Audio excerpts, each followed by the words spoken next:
Thanks for join Global Tutorial Bernard Simamora, SSI, SIP, SH, MH, MM. Subscribe, like, and share. Selamat mengikuti. Mata Kuliah Pengantar Ilmu Hukum, PIH. Topik ke-79 dari 90 topik. Pengantar Hukum Internasional, bagian pertama.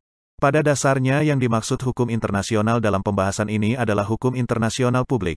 Karena dalam penerapannya, hukum internasional terbagi menjadi dua, yaitu, hukum internasional publik dan hukum perdata internasional. Hukum internasional publik adalah keseluruhan kaidah dan asas hukum yang mengatur hubungan atau persoalan yang melintasi batas negara, yang bukan bersifat perdata. Terdapat istilah selain hukum internasional, seperti hukum antar bangsa atau hukum antar negara.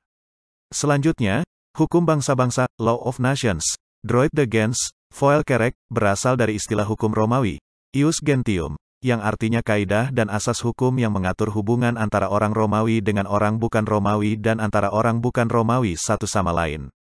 Lalu, dibedakan menjadi hubungan antara individu dengan menggunakan istilah ius inter gentes. Mohtar Kusumaatmadja mengartikan, hukum internasional sebagai keseluruhan kaidah-kaidah dan asas-asas hukum yang mengatur hubungan atau persoalan yang melintasi batas-batas negara, antara negara dengan negara dan negara dengan subjek hukum lain bukan negara atau subjek hukum bukan negara satu sama lain. Istilah hukum internasional yang dipakai bukan yang lain, karena istilah hukum internasional paling mendekati kenyataan dan sifat hubungan dan masalah yang menjadi objek bidang hukum internasional, karena sekarang tidak hanya terbatas pada hubungan antara bangsa-bangsa atau negara-negara saja, tetapi lebih luas. Charles Cheney Hide dalam J.G. Starke menyatakan bahwa hukum internasional dapat didefinisikan sebagai keseluruhan hukum-hukum yang untuk sebahagian besar terdiri dari prinsip-prinsip dan kaidah-kaidah perilaku yang terhadapnya negara-negara merasa dirinya terikat untuk menaati, dan karenanya benar-benar ditaati secara umum dalam hubungan-hubungan mereka secara umum.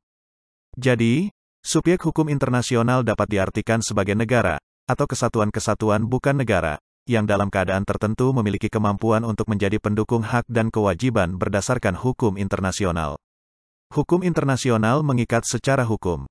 Kekuatan mengikat hukum internasional ditegaskan dalam Piagam Pembentukan Organisasi Perserikatan Bangsa-Bangsa, yang dirumuskan di San Francisco tahun 1945. Piagam ini baik secara tegas maupun implisit didasarkan atas legalitas yang sebenarnya dari hukum internasional. Hal ini juga secara tegas dinyatakan dalam ketentuan-ketentuan statuta Mahkamah Internasional yang dilampirkan pada piagam, di mana fungsi mahkamah dalam pasal 38 dinyatakan, untuk memutuskan sesuai dengan hukum internasional sengketa-sengketa demikian yang diajukan kepadanya. Salah satu manifestasi multipartit yang paling akhir yang mendukung legalitas hukum internasional adalah Deklarasi Helsinki pada tanggal 1 Agustus tahun 1975. Munculnya organisasi-organisasi internasional baik yang bersifat bilateral, regional maupun multilateral dengan berbagai kepentingan dan latar belakang yang mendasari, pada akhirnya mampu untuk dianggap sebagai subjek hukum internasional. Begitu juga dengan keberadaan individu atau kelompok individu, atau belligerent, yang pada akhirnya dapat pula diakui sebagai subjek hukum internasional. Secara umum yang dipandang sebagai subjek hukum adalah 1. Individu atau orang perorangan atau disebut pribadi alam, dan 2. Badan atau lembaga yang sengaja didirikan untuk suatu maksud dan tujuan tertentu yang karena sifat, ciri, dan coraknya yang sedemikian rupa dipandang mampu berkedudukan sebagai subjek hukum. Dapat disimpulkan bahwa subjek hukum internasional adalah pemegang atau pendukung hak dan kewajiban menurut hukum internasional, dan setiap pemegang atau pendukung hak dan kewajiban menurut hukum internasional adalah subjek hukum internasional. Subjek-subjek hukum internasional yang diakui oleh masyarakat internasional adalah 1. Negara. Menurut Konvensi Montevideo 1949, mengenai hak dan kewajiban negara, kualifikasi suatu negara untuk disebut sebagai pribadi dalam hukum internasional adalah penduduk yang tetap, mempunyai wilayah, teritorial, tertentu, pemerintahan yang sah dan kemampuan untuk mengadakan hubungan dengan negara lain. 2. Organisasi internasional. Organisasi internasional mempunyai klasifikasi, yakni, A. Organisasi internasional yang memiliki keanggotaan secara global dengan maksud dan tujuan yang bersifat umum, contohnya adalah Perserikatan Bangsa-Bangsa. B. Organisasi internasional yang memiliki keanggotaan global dengan maksud dan tujuan yang bersifat spesifik, contohnya adalah World Bank, UNESCO, International Monetary Fund, International Labour Organization, dan lain-lain. C. Organisasi internasional dengan keanggotaan regional dengan maksud dan tujuan global, antara lain, Association of Southeast Asian Nations, ASEAN, Europe Union. 3. Palang Merah Internasional. Pada awal mulanya, Palang Merah Internasional merupakan organisasi dalam ruang lingkup nasional, yaitu Swiss, didirikan oleh 5 orang berkewarganegaraan Swiss, yang dipimpin oleh Henry Dunant dan bergerak di bidang kemanusiaan. Kegiatan kemanusiaan yang dilakukan oleh Palang Merah Internasional mendapatkan simpati dan meluas di banyak negara, yang kemudian membentuk Palang Merah Nasional di masing-masing wilayahnya. Palang Merah Nasional dari negara-negara itu kemudian dihimpun menjadi Palang Merah Internasional, International Committee of the Red Cross (SRC), dan berkedudukan di Jenewa, Swiss. 4. Tahta Suci Vatikan. Tahta Suci Vatikan diakui sebagai subjek hukum internasional berdasarkan Traktat Lateran tanggal 11 Februari tahun 1929, antara pemerintah Italia dan Tahta Suci Vatikan mengenai penyerahan sebidang tanah di Roma. Perjanjian Lateran tersebut pada sisi lain dapat dipandang sebagai pengakuan Italia atas eksistensi Tahta Suci sebagai pribadi hukum internasional yang berdiri sendiri, walaupun tugas dan kewenangannya tidak seluas tugas dan kewenangan negara, sebab hanya terbatas pada bidang kerohanian dan kemanusiaan, sehingga hanya memiliki kekuatan moral saja.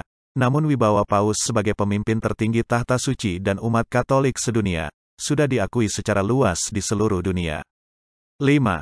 Kelompok pemberontak, pembebasan. Kaum beligerensi pada awalnya muncul sebagai akibat dari masalah dalam negeri suatu negara berdaulat.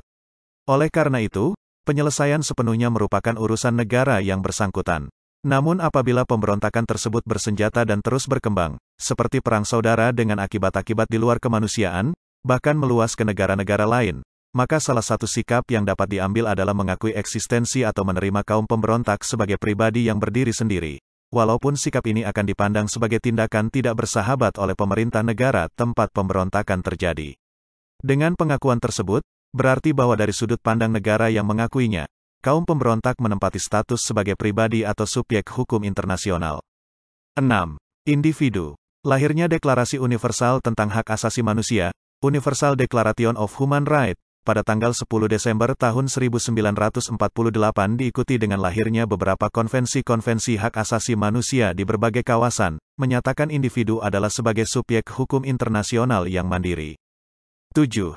Perusahaan multinasional, MNC. Eksistensi MNC dewasa ini, memang merupakan suatu fakta yang tidak bisa disangkal lagi. Di beberapa tempat, negara-negara dan organisasi internasional mengadakan hubungan dengan perusahaan-perusahaan multinasional yang kemudian melahirkan hak-hak dan kewajiban internasional, yang tentu saja berpengaruh terhadap eksistensi, struktur substansi dan ruang lingkup hukum internasional itu sendiri. Itulah materi topik ke-79 pengantar ilmu hukum. Channel ini akan sangat membantu para mahasiswa di perguruan tinggi manapun di Indonesia, dan sebagai wawasan bagi masyarakat umum. Jangan khawatir jika tidak langsung paham. Untuk pemahaman yang lebih baik, putar dan dengarkan video tutorial berulang-ulang.